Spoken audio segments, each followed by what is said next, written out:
नमस्कार, न्यूज 24 बिहार झारखंड देख रहे हैं आप। मैं हूं आपके साथ सबा शाहिद शेख।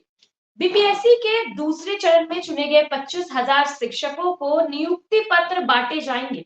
बिहार के सीएम नीतीश कुमार खुद ये पत्र उन्हें सौंपेंगे।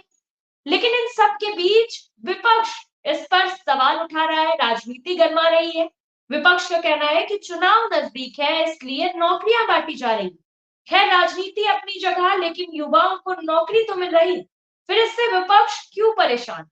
आज इसी मुद्दे पर चर्चा करेंगे। चर्चा के लिए हमारे साथ तमाम गेस्ट जुड़ रहे हैं। सबसे पहले हमारे साथ जुड़े हैं हमारे वरिष्ठ संवाददाता सौरभ कुमार जी, बीजेपी प्रवक्ता राकेश पोद्दार जी, जेडीयू प्रवक्ता अनुप्रिया जी, आरजेडी प्रवक्ता सारिका पासवान जी, हम प्रवक्ता सरोज सिंह जी, छात्र नेता सौरभ कुमार जी, शिक्षक नेता अमित विक्रम जी। आप सभी का बहुत बहुत स्वागत है।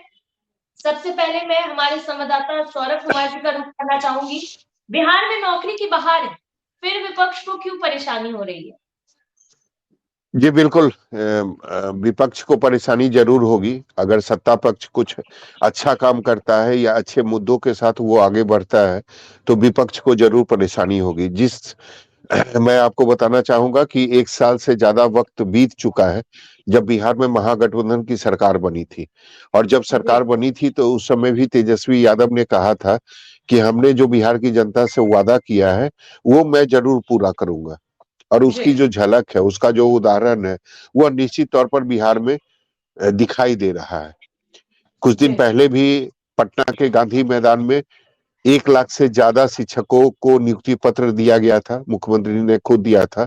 और एक बार फिर से 1,10,000 शिक्षकों को नियुक्ति पत्र दी जाएगी पटना के गांधी मैदान में। ये दूसरा चरण होगा। और ये केवल शिक्षा विभाग की नौकरियां नहीं है, नौकरी के साथ साथ मैं आपको बताना चाहता हूं कि कई और विभागों में नौकरियां जो है वो बिहार सरकार के द्वारा दी जा रही है। इसकी शुरुआत जो है वह निश्चित तौर पर 2020 में हुई थी, जब बिहार में विधानसभा का चुनाव चल रहा था और तेजस्वी यादव चुनावी प्रचार कर रहे थे। तो उन्होंने ही नौकरी का वादा किया था बिहार की जनता के सामने। बिहार के जो बेरोजगार युवा थे उनके सामने उन्होंने नौकरी देने का वादा किया था। और उन्होंने कहा था कि अगर हमारी सरकार बनती है तो कैबिनेट की जो पहली बैठक होगी उसमें हम 10 लाख युवाओं को नौकरी देंगे। हालांकि महागठबंधन की सरकार नहीं बनी, तेजस्वी यादव सत्ता में नहीं आए, लेकिन 2 सालों के बाद वो सरकार में आए और उन्होंने अपना वादा याद भी रखा। और धीरे धीरे ही सही महागठबंधन की जो सरकार है वह बिहार के बेरोजगार युवाओं को नौकरी दे रही है, चाहे वो किसी भी विभाग में हो। और उनका यह भी कहना है कि हम 2025 से पहले, यानी 2025 में बिहार विधानसभा का चुनाव होगा, तो मैं 2025 से पहले कोशिश करूंगा कि ज्यादा से ज्यादा जो बेरोजगार युवा हैं उनको नौकरी मिले, उनको रोजगार मिले। सबा बिल्कुल। राकेश पोद्दार जी, पहले भी जब गांधी मैदान में नियुक्ति पत्र बांटा गया था तो बीजेपी से इवेंट बता रही थी, ऐसा क्यों? बीजेपी से इवेंट क्यों बताती? देखिए सौरभ जी और तब्बा जी, भारतीय जनता पार्टी ने सड़क से लेकर सदन तक शिक्षकों की बहाली को लेकर भारतीय जनता पार्टी के नेक कार्यकर्ताओं ने अपना बलिदान दिया। कितने साथी हमारे जो है घायल हो गए, कितने साथी कार्यकर्ता हॉस्पिटल में चले गए इसी शिक्षक की बहाली को लेकर। और हमारे आपको एक चीज और बताना चाहता हूँ, विजय सिंह जो भारतीय जनता पार्टी के एक जिला अध्यक्ष थे, इसी शिक्षक बहाली के लिए उनका बलिदान भारतीय जनता पार्टी ने देने का काम किया। और हमारे जो बिहार के उप मुख्यमंत्री हैं वो कहते हैं कि पहली कलम से हम नौकरी देंगे, लेकिन वो नौकरी कहीं ना कहीं मिलती नहीं आ रही है। दूसरी बात मैं कहना चाहता हूँ कि हम लोगों ने भी नौकरी बांटने का काम किया और आपके चैनल के माध्यम से मैंने पहले भी कहा कि हम लोगों ने 10 लाख नौकरियां 1 साल के अंदर रेल विभाग से लेके सूचना विभाग से लेके सभी विभागों में फूड प्रोसेसिंग के द्वारा सभी विभागों में हम लोगों ने कैंप लगा के घर घर में जाके नौकरियां बांटी। ऐसे जैसे हमारे मुख्यमंत्री जी गांधी मैदान में बुला के देते हैं, हम लोगों ने घर घर जाकर भारत सरकार ने नौकरियां बांटने का काम किया। और मैं उम्मीद करता हूं कि आने वाले समय में जब हमारी सरकार बनेगी तो ये 10 लाख करते हैं, हम तो इससे ज्यादा भी नौकरी देने का काम करेंगे। पूरे देश में तो दे ही रहे हैं और बिहार में भी देने का काम करेंगे। जी सरोज जी, नियुक्ति पत्र बांटे जा रहे हैं, ऐसे में विपक्ष क्यों परेशान हो रहा है? नौकरी तो मिल रही है ना देखिए, युवाओं को। जी जी, बिल्कुल बिल्कुल बिल्कुल। हमारा हमारा सवाल वो नहीं है, हम लोगों ने सवाल उस पर नहीं उठाया कि आप बेरोजगारी, आप रोजगार दूर कर रहे हैं, बेरोजगारी युवाओं को आप नौकरी दे रहे हैं। मेरा सवाल है कि आप जो रोजगार दे रहे हैं, जो नौकरियां बांट रहे हैं, वो नौकरियां जो है साफ सुथरा होना चाहिए। इसमें इसके इसके नाम पर आप एक थोपा हुआ जो आपका जो नियम कानून जो आप बनाए हैं, कि आप जो इस प्रक्रिया के तहत जो नौकरी करेगा उसको आप न तो संघ बनाने देंगे, आप न तो कोई ऑर्गेनाइजेशन बना देगा, न वो कोई हेजिटेशन करेगा। तो ये तो एक तुगलकी कानून आप बना रहे हैं ना, कि न कोई पॉलिटिकल हेजिटेशन नहीं करेगा, अपनी बात वो कहाँ रखने जाएगा। आज वो कोई बात कहता है, कोई मीडिया में आता है, कोई हेजिटेशन करता है, तो आप उसको सीधा से सीधा आप उसको निकाल देते हैं। ये कौन सा तुगलकी आदेश है? आप जो है इसके हेजिटेशन में जो टीचर, जो इसके नेता, जो एमएलसी, जो एमएलए इसमें जो भाग लेते हैं, आप उसका वेतन बंद कर देते हैं। मेरा सवाल वो नहीं है, मेरा सवाल है कि आप इसको सही नियम कानून के तहत आप बेरोजगारी को दूर करिए। आप इसके पहले भी आपने बांटा था, तो आप हम लोगों ने उस पर भी सवाल उठाया था कि आप जो ये कर रहे हैं उसमें 50,000 से ज्यादा का नौकरियां हुई नहीं है। उसमें आप ही के चैनल ने दिखाया कि 28,000 लोगों ने रीअपॉइंटमेंट हुआ था, जिन्होंने अभी तक योगदान नहीं किया। उन्होंने काफी लोग जो फर्जी हैं, इनका अभी तक सर्टिफिकेट का जांच नहीं हुआ। और ये केवल ये इवेंट मैनेजमेंट कर रहे हैं। आखिर मान लिया जाए कि ठीक है, आप इतने लोगों को आप रोजगार दिए, टीचर की बहाली आपने किया, तो फिर ये गांधी मैदान में जाकर के आप ये इवेंट करने का आपको कौन सा, इससे क्या आपको होगा? आप ये प्रचार कर रहे हैं, चुनाव आने वाला चुनाव है, आप ये दिखाना चाहते हैं, झूठ का पुलिंदा आप थोपना चाहते हैं। बेरोजगारी दूर हो, लेकिन सही तरीके से हो, एक नियम कानून के तहत हो, तुगलकी आदेश, तुगलकी कानून के तहत नहीं हो। मेरा ये कहना है, हम लोगों की ये मांग है। जी चलिए ठीक है, छात्र नेता सौरभ जी से एक सवाल ले लेते हैं। सौरभ जी, क्या बिहार में राजनीति हो रही है शिक्षक नियुक्ति पत्र जो बांटे जा रहे हैं उस पर? सौरभ कुमार जी, हमारे वरिष्ठ संवाददाता रुख करती हूँ, आप सवाल पूछिए, आपके पास भी कुछ सवाल है।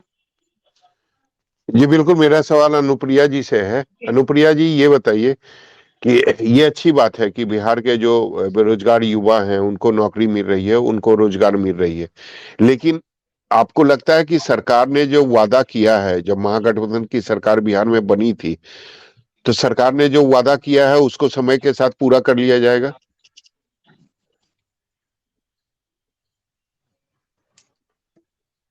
जी नमस्कार सौरभ जी, आप सभी को नमस्कार और नववर्ष की हार्दिक शुभकामनाएं। आप सभी को, सभा जी आपको भी। देखिए अब मुझसे पहले जो वक्ता बोल रहे थे, निश्चित तौर पर उनकी जो वाणी है वो दिखा रही थी वो विपक्ष की भूमिका निभा रहे हैं। क्योंकि अगर वह बिहार के एक बिहार वासी के रूप में अगर वो अपनी बातें रख रहे होते तो शायद उनको गर्व होता कि बिहार की धरती में जहां पे युवाओं को रोजगार मिल रहा है और वो स्वावलंबी हो रहे हैं, इससे बड़ा बढ़िया क्या काम हो सकता है। लेकिन इन्होंने कुछ सवाल उठाया कि वेतन का सवाल है या कई लोग की है पुनः नियुक्ति हुई है। तो जो लोग एग्जामिनेशन में गए हैं और एग्जामिनेशन की प्रक्रिया को प्रक्रिया में आए हैं, जिन्होंने क्वालिफाई किया है, उनको अब सीट मिल रहा है, उनको वैकेंसीज मिली है, वो क्वालिफाई होके चले आए हैं। और वेतन वाले में मुझे यहाँ जानकारी है कि सबके जो सर्टिफिकेट्स उनको वेरीफाई करना है, वेरिफिकेशन में देरी हो रही है, लेकिन ये है कि जिनकी नियुक्ति हो गई उनको पेमेंट होगा। और हमने तो एक किया है, दूसरा हम 1 लाख समथिंग करने जा रहे हैं। मतलब कि शिक्षा विभाग में 2 से 3 लाख नियुक्ति की भर्ती हो रही है। लेकिन सौरभ जी, एक तरफ सवाल यह है कि 10 वर्ष हो गए और हम अब 24 में आ गए। 14 वाला इलेक्शन आपको याद होगा, और मुझे लगता है कि आपने भी कवर किया होगा उस समय, जिस समय युवाओं के अंदर एक उत्साह था कि देश में ऐसी सरकार आ रही है जो युवाओं को प्रति वर्ष 2 करोड़ रोजगार देगी। मतलब इस 10 साल में हमारे पास में 20 करोड़ रोजगार हो जाती, तो यह रोजगार कहाँ है? वह तो देने में सक्षम नहीं है। लेकिन यहाँ आप कह रहे मेला लग रहा है, मेला ही है। और आप देखिए, ये मेला लगाने के लिए हम सक्षम हैं और मेला लगा के हम देंगे, क्योंकि बताना होगा कि एक निकम्मी सरकार दिल्ली में बैठी है, एक जुमलेबाजी सरकार बैठी है जो बस जुमला करती है, वादा पूरा नहीं करती। लेकिन एक बिहार सरकार है जो अपने युवाओं को, क्योंकि बिहार एक तरह से, मैं फिर कहती हूँ कि बिहार अपने आप में एक पिछड़ा राज्य है। अब जो भी बिहार ने विकास किया है वो अपनी जितने भी उनके साथ साधन है उस साधनों का इस्तेमाल करके प्रगति किया है और बिहार लगातार प्रगति पथ पे है। और बिहार के युवा चाहे बिहार में हो या बिहार के बाहर, हर जगह वो अपनी एक छाप छोड़ते हैं। तो बिहार सरकार अगर युवाओं को रोजगार दे रही तो आप बधाई दीजिए, आप ना कि विपक्ष की भूमिका में निभाते हुए एक टीका टिप्पणी करते। हर चीज में राजनीतिक मुझे लगता है नहीं होनी चाहिए। सौरभ जी, मैं आपके सवाल को मैं सुन नहीं पाई थी, अगर मेरी जवाब आपके सवालों को सफिशिएंट है तो मुझे लगता है कि ठीक है, नहीं तो फिर आप जो सवाल पूछना चाह रहे फिर से आप मुझे दोहरा देंगे। नहीं अनुप्रिया जी, मेरा सवाल ये था कि महागठबंधन की जब सरकार बनी थी बिहार में, तो आप लोगों ने जी कहा था कि समय से पहले जो हमने वादा किया है वो जरूर पूरा करेंगे। तो जी आपको लगता है कि समय से पहले जो वादा आप लोगों की सरकार या नीतीश कुमार ने या फिर तेजस्वी यादव ने की है वो पूरा कर लिया जी जाएगा? देखिए सौरभ जी, जो 10 2020 का लाख चुनाव लोगों था, को नौकरी और 20 लाख से ज्यादा युवाओं को रोजगार, ये वादा था जी आपका। ठीक जी, सौरभ जी, निश्चित तौर पे 3 लाख आंकड़े मैंने अभी शिक्षा विभाग का बताए। आपने देखा होगा कि पुलिस की भी भर्ती के लिए भी भर्ती हो चुकी है। अभी आपने देखा होगा कि स्वास्थ्य विभाग से भी कई ऐसे वैकेंसी है। तो लगातार अलग-अलग वैकेंसीज बीपीएससी जो है, आप देखिए बीपीएससी का एक कैलेंडर है जिसको फॉलो किया जा रहा है। तो अलग-अलग सेक्टर में जहां भी वैकेंट है, सरकार ने, आपने सुना होगा कि कुछ दिन पहले भी सरकार ने कहा कि जिस विभाग में सीटें खाली हैं उसका ब्यौरा दे, कि सरकार उस पर देखे। और हम लगातार, सौरभ जी, अगर मैं जेडीयू की बात करूं, माननीय मुख्यमंत्री जी के कार्य की बात करूं, तो 2005 से लगातार बिहार में माननीय मुख्यमंत्री जी को बिहार की जनता ने अपना आशीर्वाद दिया है। निश्चित तौर पे वो काम पे दिया है, काम वो हर क्षेत्र में हुआ। सिर्फ रोजगार ही की मैं बात नहीं करूंगी, हर क्षेत्र में हुआ है। चाहे आप अगर आप कहें कि बिहार में प्रगति की बात करें, सड़क की बात करें, आप सुरक्षा की बात करें, हर वो क्षेत्र है जहां पे हमारे माननीय मुख्यमंत्री जी काम किया। और निश्चित तौर पे जितना हो 25 तक जो हमने वादा किया है, बिल्कुल हम वादा पूरा करें, क्योंकि हम जुमलेबाजी वाली सरकार नहीं है, हम वादा खिलाफी नहीं करते हैं।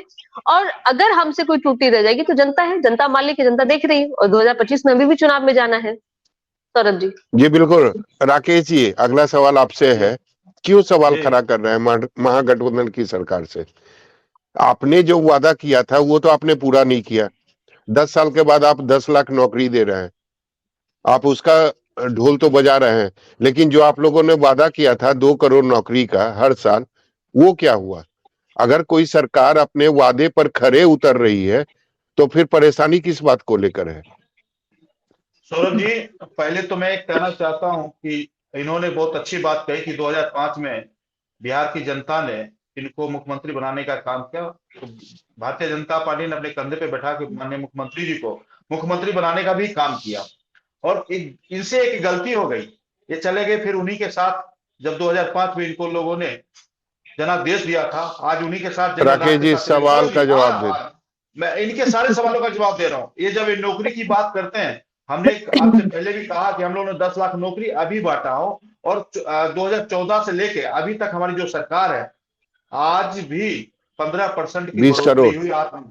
जी, मैं बता रहा हूँ सब। हाँ, 20 करोड़ मतलब 10 साल में आपने 20 करोड़ नौकरियां दे दी मैं देश आपको के सारी युवाओं बात को। बता रहा हूँ। देखिए, देश के युवा आज जो है ना, नौकरी के अलावा, हमने नौकरी तो दी ही थी, नौकरी के अलावा भी भारतीय जनता पार्टी ने लोगों को आत्मनिर्भर बनाया। 14% की बढ़ोतरी हुई देश के अंदर। मैं नौकरी की बात कर रहा हूं सर, मैं नौकरी की बात कर रहा हूं। मैंने नौकरी भी दिया। मैंने तो कहा कि आपको हम लोगों ने 1 साल में 10 लाख नौकरी दी, यानी मतलब 10 साल में कहाँ, किसको दिए राकेश जी, झूठ नहीं बोलिए। 10 साल की बात 10 साल कीजिए में ना आपने सर। मात्र 1 7 साल लाख के नौकरी दिया है। 2 करोड़, 1 करोड़ भी नहीं पहुंच पाए आप लोग, 10 लाख भी नहीं पहुंच पाए। अगर मेरी आंकड़े गलत है तो आप मुझे बोल सकते हैं यहाँ पे। नहीं, आपके आंकड़े बिल्कुल गलत है। आपने, मैं कह रहा हूँ कि सौरभ जी, आप निष्पक्ष होकर मुझे लगता है कि सुधार सकते हैं। 7 लाख ही मुझे जानकारी है भारत सरकार के द्वारा जो नौकरियां मिली हैं। आप 7 ही लाख जानते हैं, जिसमें जानते हैं। मैंने आपसे पहले कहा, रेल मंत्रालय ने नहीं, वो डिस्क्राइब कर देंगे, वो बता देंगे कि कहाँ डेटा कितनी दिखा नौकरियां दीजिए। मिली। हाँ जी राकेश जी, आप मुझे बता दें, डेटा बता उनको राकेश जी दीजिए, को बिहार की पता है, जनता वो जान बता देंगे। जाएगी आपके थ्रू। देखिए, हमें जानकारी नहीं है और मैं गलत हूँ तो। क्या डाटा, ये डाटा देखो, मैं दिखा देता हूँ आपको बता देता हूँ। मेरे पास लिखा हुआ है, मैं ऐसे नहीं बोलता हूँ। डाटा होता है तभी मैं बोलता हूँ, मैं झूठ बोलने के लिए आपके पास नहीं बैठा हुआ हूँ। और मैं आपको बता रहा हूँ कि आपने कहा सूचना पढ़ के विभाग सुना से दीजिए ले- राकेश जी, पढ़ के सुना दीजिए। जो अरे पेज बोल रहे आपके हैं। पास है, हमारे दर्शकों को भी पढ़ के सुना दीजिए कि 10 लाख जो आप कह रहे हैं, चलिए मान लिए कि आपने एक साल ठीक में है। दिया, आप 10 साल को नहीं जोड़ रहे हैं, एक साल में आपने हाँ 10 लाख दिया, कौन कौन से विभाग में कितनी कितनी नौकरियां दी गई, बता दीजिए हमारे दर्शकों को भी। मैं आपको बताया था ना भैया कि सौरभ जी, सूचना विभाग के अंदर अनुराग ठाकुर जी ने नौकरी बांटा। उसके बाद हमारे फूड प्रोसेसिंग जो पशुपति कुमार पारस हैं, आंकड़े उन्होंने भी बता दीजिए सर। आंकड़े सर लिस्ट आंकड़े आपके पास लिस्ट है सर, अभी आप दिखा रहे थे लिस्ट, जी। पढ़ के बता वो दीजिए लिस्ट राकेश जी। ये 70,000 नौकरियां जो हमने अक्टूबर में बांटा, उसमें सूचना विभाग भी है, रेल विभाग भी है, फूड प्रोसेसिंग भी है। उसी आंकड़े से पिछले 2022 के आंकड़े से लेकर 2023 के नवंबर तक के आंकड़े को मैं बता रहा हूं। उसमें समय लगेगा सौरभ जी, मैं बता दूंगा, और आप कहोगे तो मैं आपको मेल करवा दूंगा और पूरी नौकरियां के बारे में बता दूंगा, और मैं सर दिखा भी अभी दूंगा तो आप आपको। बता रहे थे कि आपके हाथ में लिस्ट है। चलिए हम सारिका जी के पास आते हैं। सारिका जी ये बताइए, नौकरियां दी जा रही है, बहुत अच्छी बात है, निश्चित तौर पर मुझे कहने में कोई गुरेज नहीं है। इस मुद्दे की शुरुआत जो है ना, वो तेजस्वी यादव ने किया था 2020 में। तभी मुझे लगता है कि 2020 के विधानसभा चुनाव में सबसे बड़ी पार्टी है जो आरजेडी बनी, केवल एक मुद्दे की वजह से। तो आज वो चीजें दिखाई दे रही है। तो मुझे बस इतना बता दीजिए कि जो आप लोगों ने वादा किया था, समय के साथ पूरा कर देंगी, क्योंकि समय जो है ना वो घट गया है। आप लोगों ने बोला था 5 साल में पूरा करेंगे, लेकिन अब आपको 2025 विधानसभा चुनाव से पहले ही करना पड़ेगा। तो आपको लगता है कि आपकी सरकार वो कर देगी? देखिए सौरभ जी, हम सब और आप भी जानते हैं, मीडिया तो खैर लगातार कवरेज कर रही है। पिछले भी विधानसभा के चुनाव के दौरान राष्ट्रीय जनता दल के एजेंडे में और मैनिफेस्टो में ये था कि 10 लाख नौकरियां बिहार की जनता को देना है। और चलिए, दुर्भाग्यवश वो मौका नहीं मिला, लेकिन जो भी मौका मिला हम इसके लगातार हमारे नेता जो वचनबद्ध तरीके से अपने वादे को पूरा करते हुए माननीय मुख्यमंत्री नीतीश कुमार जी के नेतृत्व में अपने तमाम वादों को लगातार पूरा कर रहे हैं। ऐतिहासिक फैसले बिहार में लोगों को रोजगार देने के लिए लिए जा रहे हैं, जिसमें कि आपने देखा 4,40,000 नियोजित शिक्षकों को राज्यकर्मी का दर्जा देने का मामला हो, या गांधी मैदान में एक ही विभाग से 1,20,000 लोगों को नियुक्ति पत्र बांटने का हो, या आने वाले समय में पुनः 1 लाख के तकरीबन है नियुक्ति पत्र पुनः बांटी जाएगी। और इसके अलावा भी लगातार हर विभाग से नौकरियां जो है वो निकाली जाने वाली है आने वाले दिनों में। तो देखिए, हमारी सरकार और हमारे नेता ने जो वादा बिहार की जनता से किए थे, वो बहुत कम समय में उनकी ये प्रयास है कि वो पूरा करे, और वो लगातार पूरा कर भी रहे, और बिहार की जनता खुश भी। आज हर एक घर में, हर एक घर के मुझे लगता है ऑल्टरनेट घर में भी आप जाएं तो आप देखेंगे कि वहां पे एक व्यक्ति को रोजगार मिला है। अपने आप में ये बहुत खुशी की बात है। गांव घरों में आप अगर घूमे, लोगों से पूछे तो वो बताएंगे कि ये सरकार उनको किस तरीके से नौकरी दे रही है। बल्कि दूसरे भी राज्यों से आए हुए लोग जो है वो बिहार सरकार को धन्यवाद दे रहे हैं कि हमारे यहाँ तो बुलडोजर का राज्य है, लेकिन बिहार में तो रोजगार का राज्य है, और हम अपने राज्य को छोड़ करके बिहार में नौकरी लेने आए हैं, क्योंकि हमें सम्मान और वो नौकरी मिली है इस राज्य में। तो निश्चित रूप से ये हमारी उपलब्धि है, क्योंकि जो वादे किए जाते हैं देश की जनता से वो पूरा करे अगर कोई नेता, तो मुझे लगता है अपने आप में ये बहुत बड़े। हम लोग बीजेपी वाले लोग नहीं हैं, बड़का झूठा पार्टी, बलात्कारियों की पार्टी, मतलब बीजेपी आज के डेट में सारिका जी मुद्दे पर रहे। काफी लोग हैं, उनसे भी बात करेंगे। अभी अभी जुड़े हैं मेरे ख्याल से राकेश आर सिंह। सर ये बताइए, ये तो काफी अच्छी पहल है ना, ये तो बिहार में पहली बार हो रही है। लाखों की संख्या में बिहार के जो युवा हैं उनको नौकरियां दी जा रही है, ये तो आज से पहले नहीं हुआ था। जी बहुत बहुत धन्यवाद सौरभ जी, साइद जी और न्यूज 24 और तमाम पैनल के गेस्ट को। तो ये मेरा ये जो आप अभी जो बिहार सरकार की निश्चित रूप से जो पहल है, मैं इसे दूसरे रूप में भी देखता हूं कि बिहार सरकार ने निश्चित रूप से सरकारी नौकरी के द्वारा जॉब को क्रिएट किया, ये एक बिंदु है, और इस पर सभी को सहमत होना चाहिए। जिस प्रकार विगत कुछ सालों से हम लोग देख रहे हैं कि सरकारी नौकरी सबको, कई लोगों का स्टेटमेंट आया, कई जनप्रतिनिधियों का भी स्टेटमेंट आया कि सरकारी नौकरी सबको सरकार नहीं दे सकती है। और केंद्र में केंद्र सरकार जिस प्रकार सरकारी नौकरी के जगह पे निजीकरण का जो दौर चलाया, और तीव्र निजीकरण, ये बहुत महत्वपूर्ण बात है, तीव्र निजीकरण और तेजी से सरकारी नौकरी की जगह में प्राइवेटाइजेशन होने की प्रक्रिया चली। उस बीच बिहार ने निश्चित रूप से 29 राज्य और भारत केंद्र सरकार के समक्ष एक उदाहरण पेश किया है कि सरकार अपने स्तर पर भी जॉब को क्रिएट कर सकती है और जॉब दे सकती है। और बड़े पैमाने पर शिक्षकों की बहाली हुई। अभी 13 जनवरी को नियुक्ति पत्र बांटी जाएगी, दी जाएगी, करीब लगभग 1 लाख से अधिक, अरे कहाँ गए, 1 लाख से अधिक शिक्षकों को नियुक्ति पत्र बांटी जाएगी। तो कहीं न कहीं ये एक सकारात्मक पहल है, सकारात्मक चीजें हैं। और इसके पहले भी TRE 1 में भी दिया गया। इसके अलावा दरोगा की वैकेंसी या कई वैकेंसी है, बीपीएससी सिविल सर्विसेज की वैकेंसी है, Bihar SSC colour grade, junior clerk, senior clerk, कई ऐसी वैकेंसी बिहार दे रही है। तब दे रही है जबकि संसाधन बिहार का सीमित है, यहाँ खनिज संसाधन का अभाव है और यहाँ पर एग्रीकल्चर का भूमि है, बाढ़ और सूखा दोनों से पीड़ित क्षेत्र है। उसके बावजूद बिहार सरकार निश्चित रूप से बेहतर कार्य कर रही है और इसने उदाहरण पूरे भारत में पेश किया है कि सरकार अपने स्तर पे सरकारी जॉब को क्रिएट कर सकती है और रोजगार का सृजन कर सकती है। निश्चित रूप से इससे सबको कहीं न कहीं सहमति असहमति, पक्ष विपक्ष तो चलता रहता है, लेकिन ये एक एग्जाम्पल है और अन्य राज्यों को इसका अनुकरण करना चाहिए। अब यहाँ पर बातें ये चीजें थी, इसको मैं कहीं न कहीं पॉजिटिवली देख रहा हूं कि निजीकरण के दौर में सरकारी जॉब का जो सृजन हुआ है बिहार में, बिहार सरकार की जो भी पहल है वो एक अच्छी पहल है। बाकी जो लगातार शिक्षा विभाग के आदेश आ रहे, शिक्षकों को परेशानी की बातें हैं या कई अन्य चीजें हैं, वो तो चलती रहेंगी, लेकिन जॉब के स्तर पर एक बेहतर पहल है। जी बिल्कुल राकेश जी, आपने भी सुना, ये अच्छी पहल है और सभी को इनका मतलब के बिहार सरकार का अनुसरण करना चाहिए। केंद्र सरकार तो निजीकरण कर रही है, वो तो नौकरियां खत्म कर रही है, रोजगार खत्म कर रही है और कई ऐसे विभाग हैं जिसका निजीकरण आप लोगों ने किया है, केंद्र की सरकार ने की है। देखिए, आपने सौरभ जी बहुत अच्छा बात पूछा। तो मैंने आपसे पहले भी कहा कि हम लोगों ने लोगों को आत्मनिर्भर बनाने की कोशिश की, लोगों को आगे बढ़ाने की कोशिश की, नौकरी भी दी। आपने डाटा मांगा, अगली बार हम लोग आपके साथ बैठेंगे तो पूरे में 10 सालों का डाटा मैं आपको दूंगा और पढ़ के सुनाऊंगा कहाँ कहाँ नौकरी। नहीं, आप एक साल में 10 लाख बोल रहे थे सर, आप एक साल में 10 लाख बोल रहे थे। मैं 10 साल का ये डाटा आपसे नहीं मांग रहा था। और आपने चूंकि बोला कि मेरे पास डाटा है, इसीलिए हम बोला कि इसीलिए हमने बोला कि चलिए बता दीजिए। नहीं, मैंने आपसे बोला ना कि 2022 से लेके नवंबर तक हम लोगों ने जो 10 लाख नौकरी दी, उस डाटा है मेरे पास, बाकी डाटा। मैं सौरभ जी झूठ नहीं बोलता हूँ, मेरे पास डाटा है, मैं बता दूंगा किस स्टेट में। चलिए उससे आगे बढ़ते हैं सर, उससे आगे बढ़ते हैं। बार बार एक ही सवाल और जवाब अच्छा नहीं लगता है, उससे आगे बढ़ते हैं।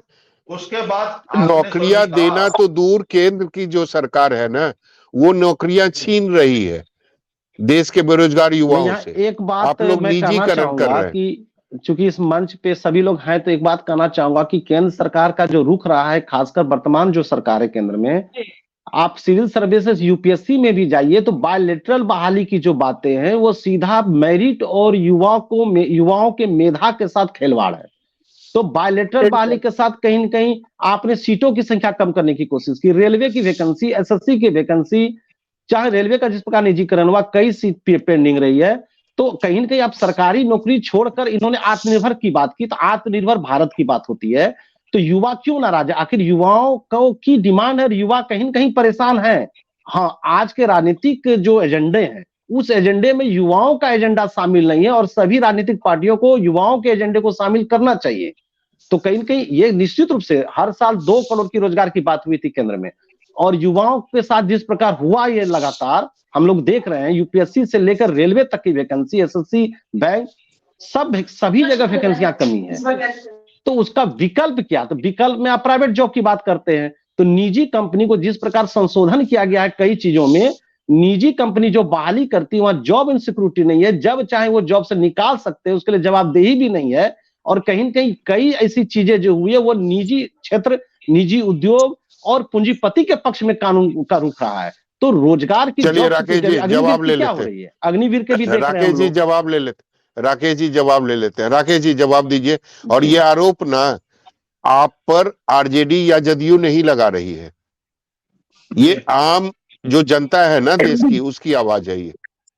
ठीक है सौरभ जी, आपने बिल्कुल सही कहा। अपने देश के 65% जो युवा है, आज नौकरी नहीं मिलती, रोजगार नहीं मिलता, युवा आगे नहीं बढ़ता, तो आज जो हम सभी जगह चुनाव जीतने का जो काम कर रहे हैं, युवा ही हमें वोट दे रहे हैं, युवा की शक्ति से हम आगे बढ़ रहे हैं। आज हमारे देश के प्रधानमंत्री बार बार कहते हैं कि युवा, महिला, किसान, इस सभी को आगे बढ़ाने का काम हम ही लोग कर रहे हैं। और आज कह रहे हैं ना, आज हम सभी राज्यों में जितने का काम करते हैं। अगर हमने 2014 से लेकर 19 तक अगर काम नहीं किए होते तो युवा जो है हमारी सरकार नहीं बनती है। और आज 16 राज्यों में हम सरकार चलाने का जो काम कर रहे हैं, युवा के वोट से ही कर रहे हैं। लेकिन इन लोगों के पास कोई एजेंडा नहीं है। कल किस तरह आपने कहा कि निजीकरण हो रहा है या अडानी के ऊपर, क्या माननीय उच्च न्यायालय का जो कल उन्होंने कहा, माननीय उच्च न्यायालय ने जो फटकार लगाई पीआईएल को, तो क्या इसमें क्या आप देख रहे हैं सिर्फ अडानी और अंबानी, इन लोगों से पूछा जाए 3-4 ही बातें बोलेंगे। देश के अंदर जो विपक्ष के लोग बैठे हुए हैं सिर्फ 3-4 ही बातें, नौकरी नहीं मिलती है, महंगाई बढ़ गई, रोजगार नहीं है। अरे भैया, रोजगार नहीं, महंगाई बढ़ जाती तो जो जनता 140 करोड़ जनता है वो मुझे वोट देने का काम नहीं करती। हम लोग हर सौरभ जी मैं कुछ बोलूं? अरे पर बोले दीजिए, उतना देर से बोल रहे तो मैं सुन रहा था ना। आप जी लोग जी बोलते हो तो राकेश मैं जी, सुनता हाँ हूं। हाँ, आप अपनी बातों को पूरा कीजिए। जी बिल्कुल। जब आप बोलते हैं, आज अनुप्रिया जी आपका, हाँ अनुप्रिया जी, मैं एक चीज बता देना, तो आज आपकी जो छवि है ना, तो देश के प्रधानमंत्री और भारतीय जनता पार्टी ने माननीय मुख्यमंत्री का बनाने का काम किया। और आप जिस जंगल राज के साथ हैं, सौरभ जी आप बोलने दीजिएगा, जिस जंगल राज के साथ राकेश जी अनुप्रिया मुद्दे आज- पर रहिए ना। हाँ, मैं राकेश इसी जी मुद्दे पे प्लीज आ रहा हूं। मुद्दे पर रहिए। नहीं, इन लोग पे सिर्फ एक ही मुद्दा है कि देश के समय प्रधानमंत्री को 2 गाली घंटे देना। का डिबेट नहीं है राकेश जी, 2 घंटे का डिबेट नहीं है। हम लोग मुद्दे पर रहे तो वो ज्यादा अच्छा है। सौरभ जी बस 5 मिनट मैं लूंगी। राकेश जी अभी बहुत बस, भाषण बस। देंगे, अभी मुझे उम्मीद है बहुत कुछ बोलेंगे अभी, उनके पास चलिए बहुत राकेश कुछ जी, बोलने का है। राकेश जी राकेश अनुप्रिया जी, जी के सुन लेते हैं। अनुप्रिया जी मेरा भी, जाते अनुप्रिया जी, अनुप्रिया जी, अनुप्रिया जी मेरा भी सवाल है। ये बात जी राकेश जी, सौरभ जी, अनुप्रिया जी मेरा भी सवाल है। बात तो सही है, जी। बीजेपी बात तो सही कह रही है ना, कि अगर हम नौकरियां नहीं भी दे रहे हैं तो भी तो हम जीत रहे हैं, तो फिर देने की जरूरत क्या है? लोग तो पहले से हमसे खुश हैं। नहीं ठीक है सौरभ जी, ठीक है। मैं इसी बात का मैं बोलना चाह रही थी। देखिए, ये केंद्र का जो इलेक्शन, ये बिहार के बारे में पहले मैं इनके वक्तव्य को मैं थोड़ा बता दूं। इन्होंने एक जो बार बार नैरेटिव सेट करने का प्रयास करते हैं कि बीजेपी सत्ता में है तो बिहार में राम राज है, और जैसे ही जेडीयू है वो आरजेडी के साथ जाती है तो जंगल राज हो जाता है। देखिए, इस कहानी को खत्म बिहार की जनता ने 2015 में कर दिया था, और 2015 में ही बिहार की जनता ने मोहर लगाया था जेडीयू और आरजेडी को साथ में। तो ये जो आप बार बार नैरेटिव सेट करने का प्रयास करते हैं, ये जुमला करने का प्रयास करते हैं, बिहार की जनता इसको खारिज कर चुकी है। दूसरी बात सौरभ जी, आपने मुझे ना सुन लीजिए राकेश जी, मत भैया, काहे इतना परेशान हो जाते हैं? बोल तो रहे हैं आपकी जय जय हो रही है देश में, अभी तो आप ही ने कहा। सुन लीजिए जय जय कहाँ हो रही है आपकी। कर्नाटक में आपकी जय जय हुई? अरे कर्नाटक में सरकार बनाई आपने? नहीं हो रही है क्या? अरे राकेश जी, फिर सुन लीजिए 5 राज्यों में 3 ही राज्यों में जीते हैं आप राकेश जी, 5 में नहीं जीते हैं। इतना अहंकार मत ना आप अपने ऊपर कीजिए। 5 में से 3 आपके, कर्नाटक हार गए, सिर्फ आप हिमाचल का चुनाव हार गए। वो इसलिए हारे सौरभ जी अब बोलेंगे कि राकेश जी बोले, मुझे लगता है कि जेडीयू के प्रवक्ता मैं आपको घोषित करती हूँ राकेश जी, और मैं लगता है आपको, मैं आपको सदस्यता से ग्रहण करा दूं, आप बोल लीजिए जेडीयू के प्रवक्ता के रूप में भी। ध्यान रखिए राकेश जी, सुन तो लीजिए राकेश, ध्यान रखिए। जब मेरी बात, जब ये हमारे आरोप ये कि ये इनके संस्कार है, इनके ये सुनेंगे ही नहीं, बोलने नहीं देंगे। राकेश जी जब आपका टर्म आएगा तो आप अपने आरोप का जवाब भी दीजिएगा। इसके बाद आपको बोलना है, आप सभी आरोपों का जवाब दीजिएगा। अभी 2 मिनट के लिए तो शांति। मैं आज देख सौरभ जी, आपके चैनल पर जब भी राकेश जी ने अपने पार्टी के चरित्र का फिर से यहाँ प्रदर्शन किया है कि हम अनुप्रिया सत्ता जी, के नशे में अहंकारी अरे व्यक्ति सत्ता के न नशे सदन में बोलने आप देंगे, लोग ना जब आपको हम आवाज बोलेंगे उठाने देंगे। तो आप सुनिएगा निश्चित नहीं। तौर पे बिहार का युवा आपका जवाब इसको वोट में जरूर देगा। जो 2014 में देश की जनता ने गलती की थी, वो आपसे दोबारा मिलेंगे गलती नहीं इसी होगी। चैनल, हम तो इसी भाई, चैनल पे हम तो मिलेंगे वैसे आपसे, हम लोग इसी 3 चैनल खून पे माफ आपसे करते मिलेंगे। हैं। हम तो अरे सिखाया आपको गया इसी 3 खून चैनल माफ से है, लेकिन मिलेंगे 2 आपसे, खून आपने इसी कर दिया चैनल पे मिलेंगे देश की आपसे। आवाम का, महिलाओं का। बीएचयू में क्या हुआ महिला के साथ में? कौन थे बीएचयू में? आपके ही छात्र थे, आपके ही युवा साथी थे, जो साथी आपने हाँ। बलात्कार किया है। बोलिएगा उस ठीक पर, है। नहीं बोलिएगा? मणिपुर में 1 बोलूंगा, तारीख मैं को बोलूंगा। जब पूरा अरे देश, मैं पूरा बोलूंगा, विश्व नववर्ष मैं तो मना रहा बोलूंगा। था, तब भी वहां गोलियां चल रही थी, वहां के आम आवाम की हत्या हो रही थी, तब भी आप चुप थे। मणिपुर में जब बेटियों को नग्न घुमा गया, तब भी आप चुप थे। और आपको यह अहंकार है कि बार बार आपको सत्ता में अगर बैठाती है जनता, तो ये मैं फिर कहती हूँ, चेतावनी दे रही हूँ, और ये मैं नहीं, जनता दल की प्रवक्ता नहीं बोल रही है, बिहार का देश का युवा बोल रहा है कि आप चेत जाइए। इतना अहंकार आपको शोभा नहीं देता है। इस देश की आवाम आपको सत्ता से बाहर फेंकेगी, क्योंकि बार बार आप धर्म के नाम पे, आप जाति के नाम पर राजनीति कर लेते हैं। और बार बार प्रधानमंत्री जी कहते हैं ना कि 400 में अनुप्रिया सिलेंडर जी, देश में क्यों नहीं मिल रहा है? अनुप्रिया 400 में अनुप्रिया जी सिलेंडर देश जवाब में ले क्यों ले, नहीं मिल रहा है? राकेश जी, अनुप्रिया जी जवाब ले लेते हैं। राकेश जी बोलिए। आप कोई आपको बीच में टोका टोकी नहीं करेगा। आप आराम से अपनी बातों को पूरा कीजिए। कई आरोप लगाए गए हैं आप पर। जी, मैं आप सारे आरोपों का खंडन करता हूं। अनुप्रिया आप मेरी बहन हो, चुप रहने का काम करना, और मेरे अंदर संस्कार है, ठीक है, हम संस्कारी हैं, हम आपके तरह नहीं है। राकेश जी जवाब दीजिए, राकेश जी जवाब दीजिए।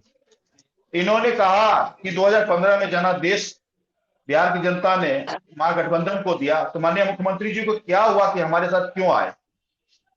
इसलिए कि 2014 में मात्र उनको 2 सीट मिला था, इसीलिए हमारे साथ आए माननीय मुख्यमंत्री जी। और रही आज बलात्कार की बात बीएचयू की कर रही थी हमारी बहन, मैं कह रहा हूं उसके घर में ना उनको अरेस्ट कर लिया गया और उसको जेल भेजने का काम किया, और उसके घर पे बुलडोजर चला। अगर आपको जानकारी नहीं है तो उनके घर बुलडोजर चला के ध्वस्त कर दिया गया।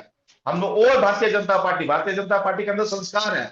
और आज जिस बात की, धर्म की बात कर रहे हैं, आपको शर्म आना चाहिए अनुप्रिया जी, कि आपके जो बगल महागठबंधन के लोग हैं वो सनातन पे गाली देते हैं और उसके साथ गलबैया बना के घूमने का काम जो कर रहे हैं, वो महागठबंधन के लोग के साथ आपके मुख्यमंत्री जी खुद उस पर जवाब दे रहे हैं लालू जी के साथ। अनुप्रिया जी पहले सुन लीजिए, उंगली मत उठाई। जब मैं आप बोल रहे थे मैं चुप सुन रहा था, मैं आपने गाली देने का काम किया। अरे आप वो अहंकारी है, ठीक, आप सुन लीजिए, सुनने का क्षमता रखिए। और जिस कोई नहीं बोल रहा, राकेश जी आप पूरी कीजिए ना अपनी बात, कोई नहीं बोल रहा है बीच में। हाँ, और जिसके साथ हमारे आज मुख्यमंत्री जी घूम रहे हैं, और मुख्यमंत्री जी की छवि खराब हुई, ये सिर्फ लालू जी के साथ जाने के कारण हुआ। उससे चिंता हमें भी है, हमारे अभिभावक है, हमें चिंता होती है कि आज हमारे देश के जो 18 साल हम लोगों के साथ सुशासन बाबू के नाम से जाने जाते थे, आज उनके साथ घूम रहे, उनकी छवि खराब करने में योगदान किसने किया? महागठबंधन के लोग किया, ललन सिंह ने किया, कांग्रेस के लोग करते। आज ममता बनर्जी क्या बोल रही है? अनुप्रिया जी आपको सोचना चाहिए। हम भाजपा के प्रवक्ता है, लेकिन बिहार वासी हैं, देशवासी हैं, चिंता करते हैं अपने मुख्यमंत्री का। आज ममता बनर्जी उनका नाम लेने के लिए तैयार नहीं है। क्यों? कहती कि ये ना प्रधानमंत्री देश का बन जाए, संयोजक बन जाए। कहीं ना कहीं आप लोगों के अंदर कमी है तभी। और सिर्फ भारतीय जनता पार्टी पर आरोप मत लगाइए। हम सभी राज्यों में 16 राज्यों में सरकार चलाने का काम करते हैं, और आप हारने और जीतने की बात करती है। आपकी पार्टी ने मध्य प्रदेश में 10 सीटों या 7 सीटों पे आपने चुनाव लड़ा, मात्र 2500 वोट आया। यहाँ बिहार के अंदर एक मुखिया भी 4000 वोटों से जीतने का काम करता है। आप अपनी चिंता कीजिए, हमारी चिंता मत कीजिए। हमारे साथ 140 करोड़ जनता है, और हम लोगों ने जो वादा किया उस वादे पे खरे उतर रहे हैं। चाहे नौकरी देने का काम हो, चाहे गरीब कल्याण का काम हो, चाहे सड़क बनाने का काम हो, चाहे कोई भी काम हो, उस काम को किया हो तभी हमें जनता जिता रही है। और मैं अहंकारी नहीं हूं, मैं हम नर्म करते हैं और हाथ जोड़ के लोग जनता के बीच में जाते हैं। और हमारे देश के प्रधानमंत्री अपील भी करते हैं, हाथ जोड़ के विनती करते हैं, अपने आप को चौकीदार कहते हैं। आप लोग जिनके साथ है वो हमारे देश के प्रधानमंत्री को पनौती और चौकीदार चोर है, ऐसे शब्दों से उच्चारण करते हैं। चाय बेचने वाले कहते हैं। हम लोग अहंकारी नहीं, हम लोग नर्म रहते हैं। और हम लोगों ने सीखा, भारतीय जनता पार्टी के लोग ने सीखा माननीय मुख्यमंत्री जी से, नीतीश कुमार जी से सीखा। उनकी नर्मता को हम लोग ने सीखा, बिहार की जनता ने। उनके साथ हम लोग ने 18 साल सरकार बनाने का काम किया। अब इसके बाद आप बोलिए जितना। चलिए सारिका जी, जनता तो बीजेपी के साथ है, चाहे नौकरी दे नहीं दे। उनका तो कहना है कि हम तो विकास कर रहे हैं, और इसका उदाहरण भी है, लगातार हम कई राज्यों में मेरी जीत हो रही है। देखिए सौरभ जी, बीजेपी वाले वाकई में लगता है कि अहंकार में हैं, और ठीक है अहंकार है, लेकिन इनको पता होना चाहिए कि किसी की भी सत्ता जो है ना अनंत और शाश्वत नहीं होती है, और निश्चित रूप से भारतीय जनता पार्टी की भी सत्ता अनंत और शाश्वत नहीं है। पिछली बार इन्होंने देश को अच्छे दिन का सपना दिखाने का और जुमलेबाजी के बल पे इन्होंने लोगों को मूर्ख बनाने का, 140 करोड़ जनता को इन्होंने मूर्ख बनाने का काम किया, और उनके भावनाओं के साथ खिलवाड़ करते हुए कभी सनातन के नाम पे, कभी हिंदुत्व के नाम पे, कभी धर्म के नाम पे, कभी जात के नाम पे लोगों को छलने का काम किया। देश की आज ढहती हुई अर्थव्यवस्था के प्रतीक है भारतीय जनता पार्टी। आज देश जो है हंगर इंडेक्स में 111 प्रदान पे है, ये भारतीय जनता पार्टी की देन है। देश बेरोजगारी का अड्डा बना हुआ है, ये भारतीय जनता पार्टी की देन है। महंगाई देश में चरम सीमा पे है, ये भारतीय जनता पार्टी की देन है। भारतीय जनता पार्टी की सरकार में महिलाएं सुरक्षित नहीं है, इनके सांसदों के द्वारा महिला खिलाड़ियों का शारीरिक शोषण हो रहा है, ये भारतीय जनता पार्टी की देन है। बीएचयू में महिलाओं के साथ बलात्कार, ये भारतीय जनता पार्टी की देन है।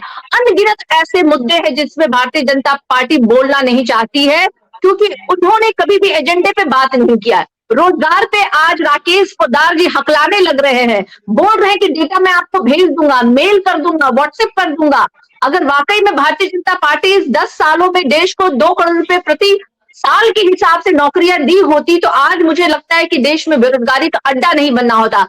आज बीजेपी चुनावी मुद्दों में जाती है तो मुद्दे इनके क्या होते हैं कि हम आपको रामलला के मंदिर मुफ्त में दर्शन करवाएंगे, आपको 1000 रुपए वाले सिलेंडर 500 रुपए में देंगे। रोजगार की बात क्या कभी किसी चुनाव में भारतीय जनता पार्टी ने की? नहीं की। हमारे 10 लाख नौकरी देने के बदले में इन्होंने कहा था कि 19 लाख नौकरियां देंगे, और पर्याप्त समय भारतीय जनता पार्टी बिहार में सरकार में रही, लेकिन ना तो इनकी कभी नियत रही लोगों को रोजगार देने की। प्राइवेटाइजेशन कर रहे हैं वो निश्चित रूप से, क्योंकि वो देश को बेरोजगारी की ओर ढकेलना चाहते हैं, अनिश्चितताओं की ओर ढकेलना चाहते हैं, युवाओं के भविष्य को। कभी भी इन्होंने ना महिलाओं के बारे में सोचा, ना युवाओं के बारे में सोचा, ना किसानों के बारे में। किसान बिल में 700 लोगों की मृत्यु के प्रतीक भी भारतीय जनता पार्टी है।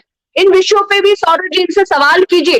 गोल मोल जुमलेबाजी करने वाले लोग, अरे राम को मानने वाले लोग, आपको पता है कि राम भगवान कौन थे? मर्यादा पुरुषोत्तम राम। कहते हैं प्राण जाए पर वचन ना जाए, लेकिन भारतीय जनता पार्टी ने उस राम के नाम को भी बदनाम किया है।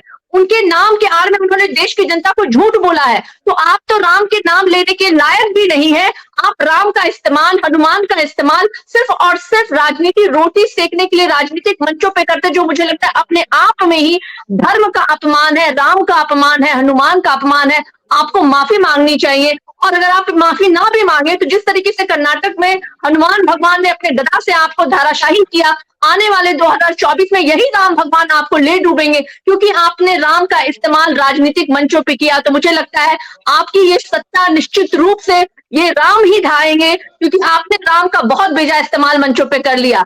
हम एजेंडे पे बात करना चाहते हैं सौरभ जी, पिछली बार भी हमारे नेता ने एजेंडे पे बात किया था।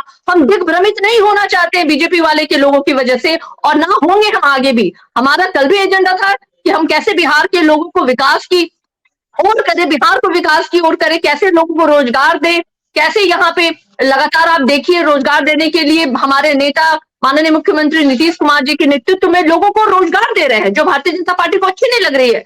तो वो बार बार जो कहते हैं ना, एक जो पहले भी जो इनके भाषा में अगर मैं कहूँ तो जब कोई यज्ञ करता था तो राक्षस प्रवृत्ति के लोग जो कहते हैं ना, यज्ञ में भंग करने के लिए तरह तरह की अपनी चेष्टाएं करते थे। तो भारतीय जनता पार्टी अभी भी बिहार के विकास और बिहार के लोगों को जो लगातार रोजगार मिल रहा है, इसे भंग करने के लिए तरह तरह के हथकंडे अपना रही है। ठीक है, आप अपनाइए, आपका वो चरित्र हो सकता है, हमारा हम जानते हैं हमें क्या करना है, और बड़े ही सकारात्मक तरीके से सौरभ जी हम बिहार के युवाओं के लिए, महिलाओं के लिए, देखिए इस अभी जो 1,20,000 नियुक्ति पत्र बांटे गए, उसमें भी 48% जो है महिलाओं को ध्यान में रखा गया।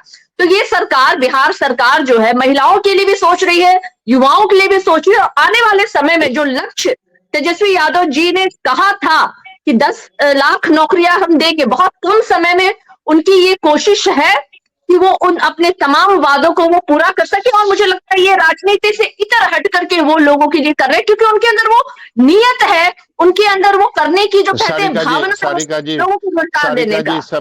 समय की कमी है, अंतिम कमेंट सबसे ले लेंगे।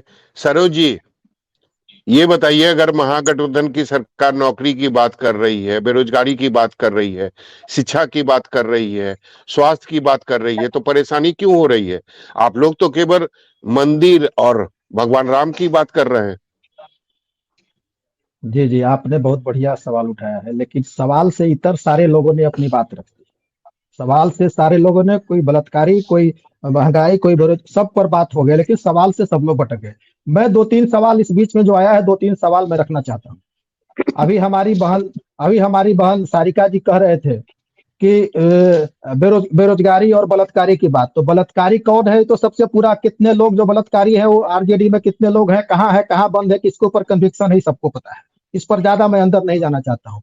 दूसरी बात रही कि जहां तक बेरोजगारी की बात, तो बेरोजगारी पर हम लोग का कोई सवाल नहीं है। बेरोजगारी खूब होनी चाहिए, बहुत अच्छी तरीके से होनी चाहिए। सरकार काम कर रही है, बेरोजगार में अपना बेरोजगारी दूर करने में लगे हैं। लेकिन ये बेरोजगारी के आड़ में जो ये कर रहे हैं, ये झूठ का पुलिंदा और तुगलकी शासन जो ये फरमान जो जारी कर रहे हैं कि जो इसको कहीं कहीं कोई इसका कोई हेजिटेशन नहीं कर सकता है, कोई इस पर कहीं जा नहीं सकता है, आप अपनी बात नहीं रख सकते, आपको नौकरी से निकाल दिए जाएंगे। तो ये क्या उचित है? हमारा ये सवाल है। सरोज जी, वो दूसरा मुद्दा है। उस मुद्दे पर हम लोग बात नहीं कर रहे हैं। हम लोग सिंपल नौकरी की बात कर रहे हैं, रोजगार की बात कर रहे हैं। बिहार में वेतन देने के लिए सरकार के पास पैसे नहीं है। ये बेरोजगारी की आंकड़ा खूब गिना रहे हैं कि हम इतने बेरोजगारी दूर कर दिए। यही नीतीश कुमार, आप 15 की चर्चा किए, 15 में नीतीश कुमार जब ये कहते थे, सरोज जी, यादव जी कहते थे कि हम 10 लाख नौकरी देंगे, तो नीतीश कुमार कहते थे कि पैसा कहां से लाएंगे। तो आज बताएं पैसा कहां से आ रहा है, ये बताएं पैसा कहां से आ रहा है, कहां से लाएंगे। और 2005 से पहले का नीतीश कुमार पूरा जिक्र कर रहे हैं। ये क्या अगर जब सब राम राज है, सब ठीक ठाक है, तो 2005 के पहले क्या तेजस्वी यादव, लालू यादव की चर्चा कर रहे हैं? क्या था बिहार में? आज सब हमने कर दिया, तो फिर ये चर्चा भी तो नहीं होनी चाहिए। चलिए, राकेश पोद्दार जी, अंतिम कमेंट। जी देखिए सौरभ जी, हम लोगों ने 2024 में जो चुनाव आ रहा है बिहार के अंदर, पूरे देश के अंदर, हम लोग विकास के नाम पे चुनाव लड़ेंगे। इन लोगों के पास, विपक्ष के पास कोई मुद्दा नहीं है। और हम तो कहते हैं, भगवान से शुक्र गुजार करते हैं कि इंडी गठबंधन जो है, घमंडिया गठबंधन जो है, पूरी मजबूती के साथ सभी लोग आए। और हम कहते हैं कि इनको जो संयोजक हमारे मुख्यमंत्री को बनाने का बात है, तो हम कहते हैं भगवान प्रार्थना करता हूं कि उनको प्रधानमंत्री का भी नाम का उच्चारण करें लोग और उनको संयोजक भी बनाए। और हम बड़ी मुस्तैदी के साथ इनके साथ चुनाव लड़ने का काम करेंगे। और हम भगवान से प्रार्थना करते हैं कि कम से कम इनको विपक्ष में बैठाने का काम जनता, 140 करोड़ जनता करे और हम लोग विकास के नाम पर ही चुनाव लड़ेंगे। चलिए, राकेश आर सिंह, अंतिम कमेंट। सरकार से पूरी उम्मीद है कि सरकार ने जो वादा किया है वो समय के साथ पूरा करेगी। 10 लाख सरकार का वर्तमान बेरोजगार युवाओं को नौकरी मिलेगी। 10 लाख एक दिन में नौकरी नहीं मिल सकती, ये भी सबको पता है सत्य।